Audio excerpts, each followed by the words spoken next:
नीलाञ्जनसमाभासं रविपुत्रं यमाग्रजं छायामार्तण्डसम्भूतं तं नमामि शनैश्चरम्।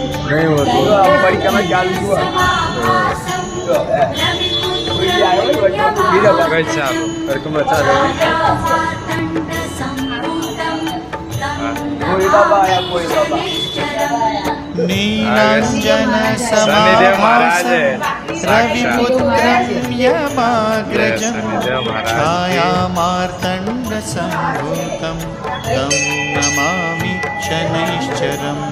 नीलाञ्जनसमाभासं रविपुत्रं यमाग्रजं छायामार्तण्डसम्भूतं